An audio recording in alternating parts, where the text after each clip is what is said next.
Welcome to the Henry George Daily Devotional, episode 23. We continue with chapter 5, The Real Functions of Capital. As no matter how much water is poured in, there can never be in a bucket more than a bucket full, so no greater amount of wealth will be used as capital than is required by the machinery of production and exchange that under all the existing conditions, intelligence, habit, security, density of population, etc., best suit the people. And I am inclined to think that as a general rule this amount will be had, that the social organism secretes, as it were, the necessary amount of capital, just as the human organism in a healthy condition secretes the requisite fat. Wonder if we could get George to weigh in on the obesity epidemic and the possibility of our decline in metabolism as a species. We continue. But whether the amount of capital ever does limit the productiveness of industry and thus fix a maximum which wages cannot exceed, it is evident that it is not from any scarcity of capital that the poverty of the masses in civilized countries proceeds. For not only do wages nowhere reach the limit fixed by the productiveness of industry, but wages are relatively the lowest where capital is most abundant. The tools and machinery of production are in all the most progressive countries evidently in excess of the use made of them, and any prospect of remunerative employment brings out more than the capital needed. The bucket is not only full, it is overflowing.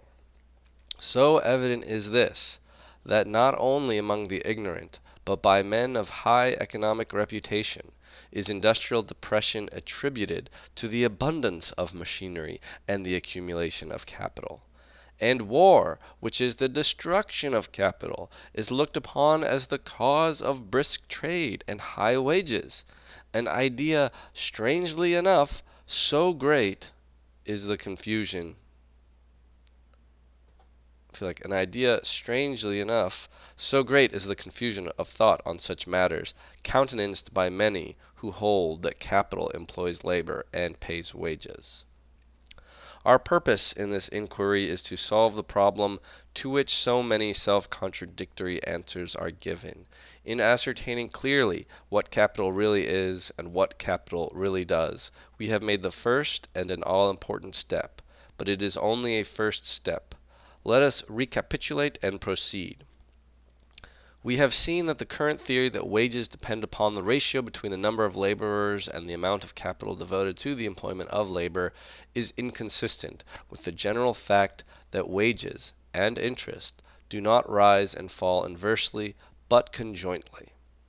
This discrepancy having led us to an examination of the grounds of the theory, we have seen further that, contrary to the current idea, wages are not drawn from capital at all, but come directly from the produce of the labor for which they are paid.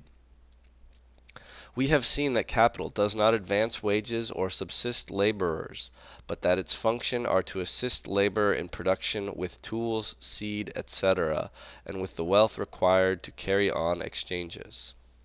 We are thus irresistibly led to practical conclusions so important as amply to justify the pains taken to make sure of them.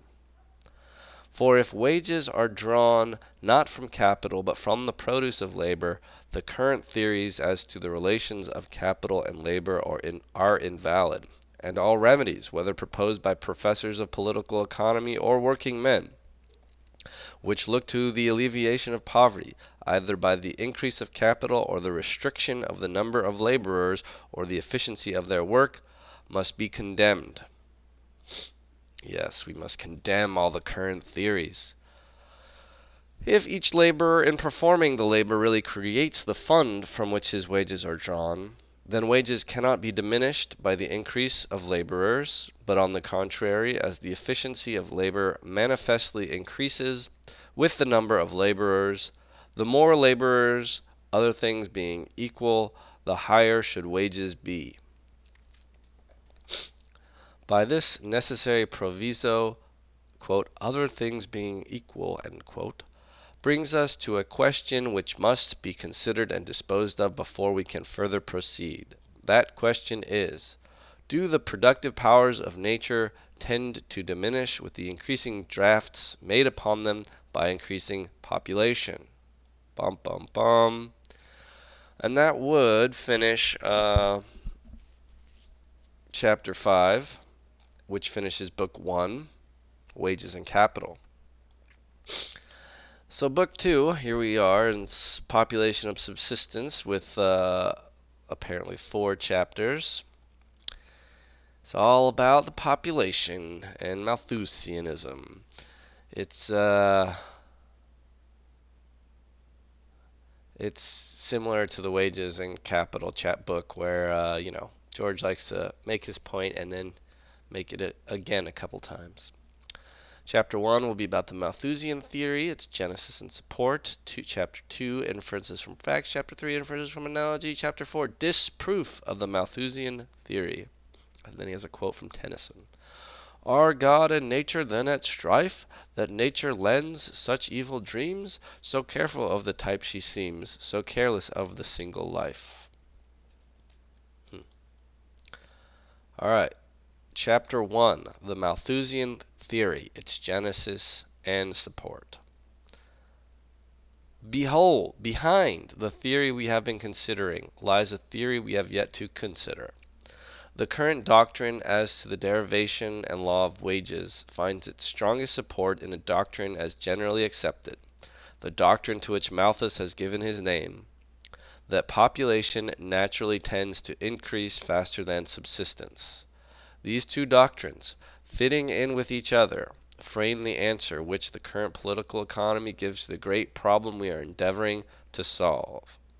In what has preceded, the current doctrine that wages are determined by the ratio between capital and laborers has, I think, been shown to be so utterly baseless as to excite surprise as to how it could so generally and so long obtain. It is not to be wondered at that such a theory should have arisen in a state of society where the great body of laborers seem to depend for employment and wages upon a separate class of capitalists. Nor yet that under these conditions it should have maintained itself among the masses of men who rarely take the trouble to separate the real from the apparent.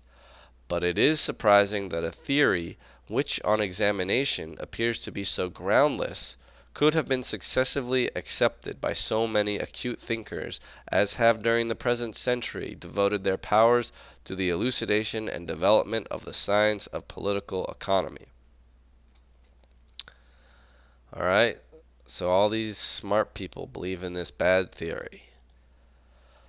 The explanation of this otherwise unaccountable fact is to be found in the general acceptance of the Malthusian theory. The current theory of wages has never been fairly put upon its trial because, backed by the Malthusian theory, it has seemed in the minds of political economists a self-evident truth. These two theories mutually blend with, strengthen, and defend each other, while they both derive additional support from a principle brought prominently forward in the discussions of the theory of rent, viz., that past a certain point, the application of capital and labor to land yields a diminishing return.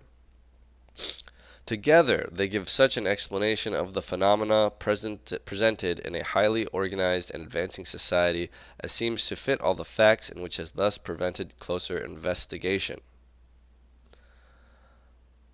I would say that all this talk about the Malthusian theory that we're about to do, and we're starting to, could probably be very much applied to people's views on immigration.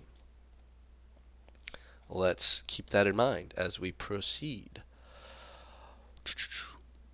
Which of these two theories is entitled to historical precedence, it is hard to say. The theory of population was not formulated in such a way as to give it the standing of a scientific dogma until after that had been done for the theory of wages. But they naturally spring up and grow with each other, and were both held in a form more or less crude long prior to any attempt to construct a system of political economy. It is evident from several passages that though he never fully developed it, the Malthusian theory was in rudimentary form present in the mind of Adam Smith. And to this, it seems to me, must be largely due the misdirection which on the subject of wages his speculations took.